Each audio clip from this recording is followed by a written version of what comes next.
Now at 6 on KPIX 5 and streaming on CBSN Bay Area. Emotions running high for one of Bill Cosby's accusers here in the Bay Area after he's let out of prison. I want to cry. I want to just smack him.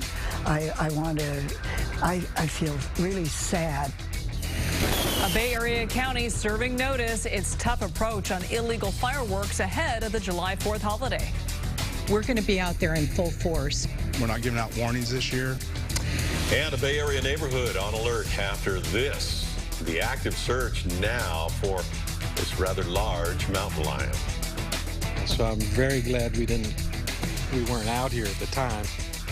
Good evening, I'm Ken Bastida. And I'm Elizabeth Cook. New at 6, emotional reaction from one of Bill Cosby's accusers who lives here in the Bay Area. Helen says back in the 70s at a tennis tournament in Pebble Beach, the former actor and comedian stalked her and groped her. Well, now Bill Cosby is out of prison. A court overturning his conviction on a technicality, a deal between Cosby and a former district attorney. KPIX 5's Kenny Choi spoke with the accuser. Kenny, certainly it sounds like a difficult day for her. It certainly was, Ken. Helen is one of the first accusers coming out in 2014 talking about how Bill Cosby sexually assaulted her. When I called her this morning, she wasn't even aware that the conviction had been overturned. I thought he was just going to die in there on bread and water. I didn't care. But tonight, Cosby is a free man after being released from prison. He deserves to be in there. He's evil.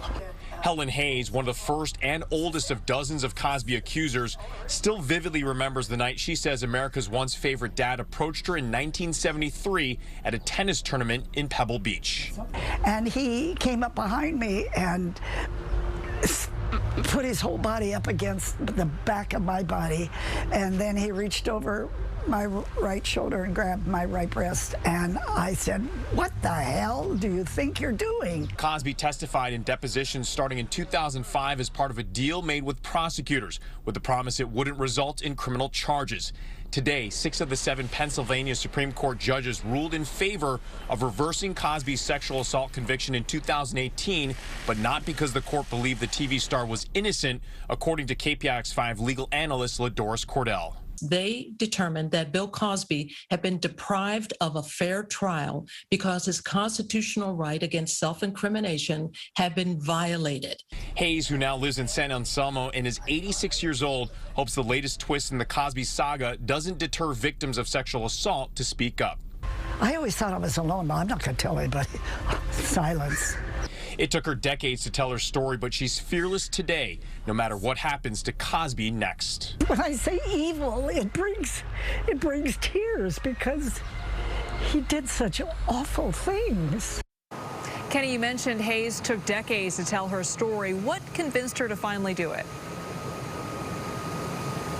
So when I talked to today, she says that it was the fallout from a Hannibal Buress joke about Bill Cosby sexually assaulting women about 7 years ago that first brought back those memories for her. She says that she tried to contact TV outlets as well as newspapers to tell her story initially, and then was able to reach out to the famed attorney Gloria Allred in Los Angeles. She's the one who then gathered several accusers, including who then talked about her experience in 2014 in a widely seen and emotional press conference in December of 2014. A lot of us remember that. All right, Kenny, thank you.